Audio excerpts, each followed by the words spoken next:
Hello guys! Hello Earth Signs, Gemini, Libra, and Aquarius.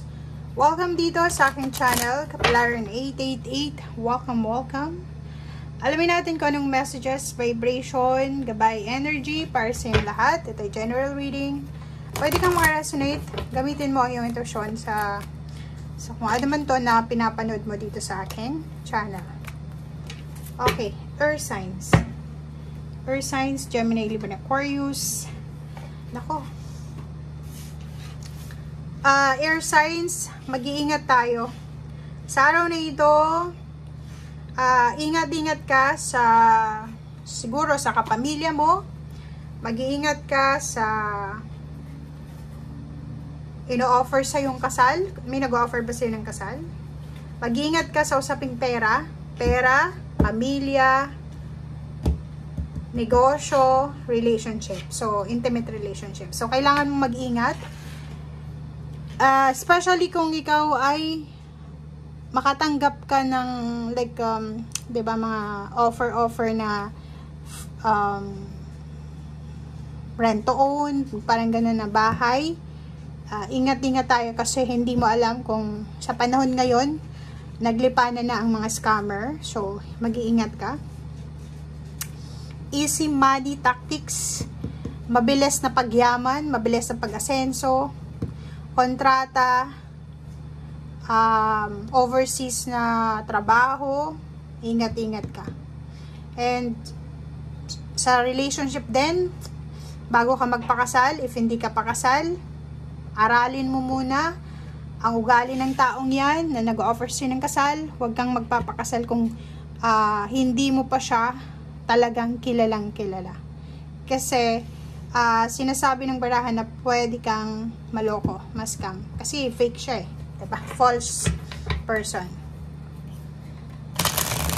Hanapin natin yung clarity. Yun yung sinasabi ng baraha.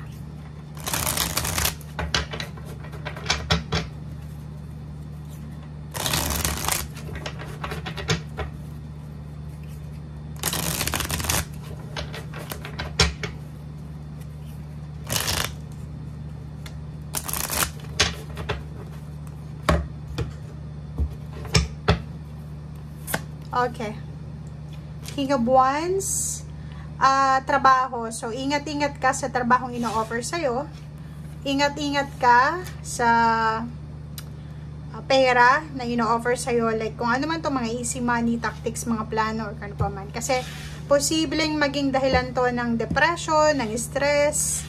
Posibleng maging dahilan yan ng anxiety, sadness, heartache, loss, or kung ano pa man. So, ang sabi ng baraha sa'yo dito, ano man itong decision making na gagawin mo today,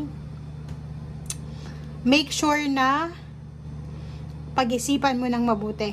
Kasi pag hindi mo siya napag-isipan ng mabuti, posibleng ikaw ay magsisi sa bandang huli.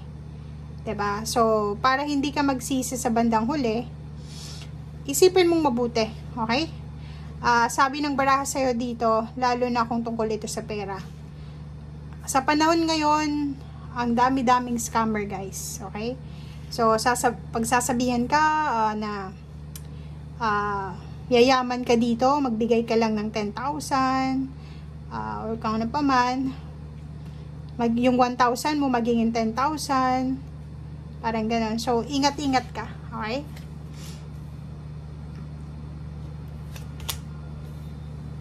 Nakikita ko sa'yo dito na may iba sa inyo na air signs na masaya naman kayo sa relationship nyo. 'Di ba? Pwedeng may iba sa inyo na malapit ng ikasal or nagpaplano ng magpakasal. Sigurado na kayo sa pakakasalan nyo. Siguro hindi kayo makaka-resonate dito. Pero kung yung nag-o-offer sa'yo ng kasal is kakilala mo palang few months ago, mag-iingat ka. Okay? So, yun. Ay kita natin dito na may bagong relationship na pwedeng magsimula. May uusbong na magbo-blossom ditong relationship. Merong ditong family members na posibleng mag-aayos sila. May reconciliation or kano pa man siya. So, yun. Dalawang good news or mabilis na balita, mabilis na email, chat, call. or kung ano man siya na impormasyon na pwedeng matanggap mo sa araw na ito. So, pwedeng itong Knight of Swords na to is balita na may kakilala ka na buntis, manganganak na, or pwedeng may kakilala ka na nag-asawa na, or may kakilala ka na nag-house blessing, or housewarming, or kung ano pa man. Okay? So, yun. So, kung ano man itong balita na matatanggap mo sa araw na ito, pwede siyang maging source of your happiness. Happy moments yung ibibigay niya sa'yo. Happiness, positivity. So, kita mo naman, sinasabi ng baraha na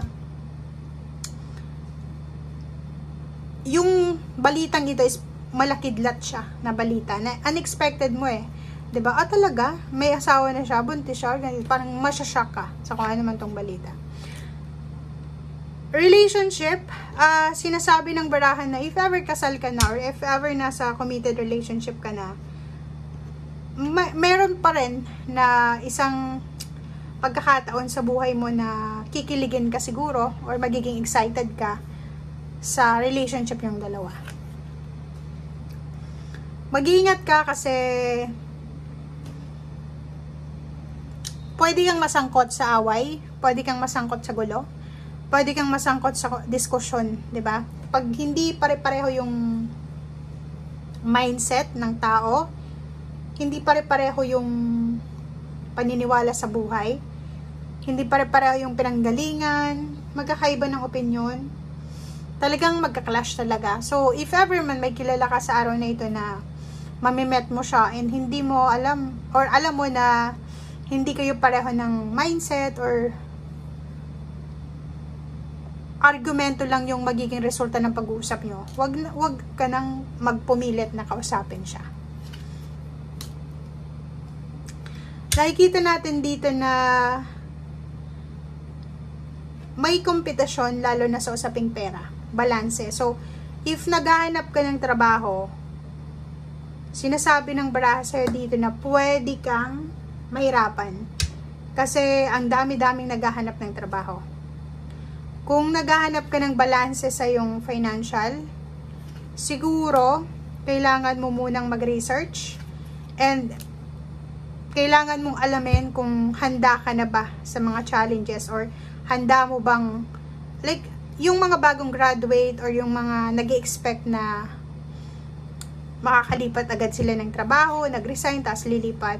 If ever na na-disappoint ka dahil sa hindi mo in-expect yung volume ng nag-a-apply ng trabaho, in-expect mo may experience ka, mas mabilis kang makapasok sa company or sa work, pero in reality, sobra-sobra yung competition, medyo madidisappoint ka, pero sinasabi ng baraha na kung medyo hindi ka panatag sa kung ano itong nangyayari sa paligid mo, pwede ka munang mag-exit. Diba? Pahinga muna. Like, nawalan ka ng trabaho, hintay ka muna ng konting oras, ng konting panahon. Huwag mong ipilit sa araw na ito. Kasi, pag pinilit mo yan, mahihirapan ka. Kasi ang daming naghahanap ng trabaho or ang daming naghahanap ng balanse sa usaping pera or relationship. So, ang gulo ng mundo, 'di ba? So, kailangan mo munang pakalmahin ang sarili mo and kakalma din yung mundo. Okay? So, yan guys ang sinasabi ng baraha. Thank you and see you again. Bye!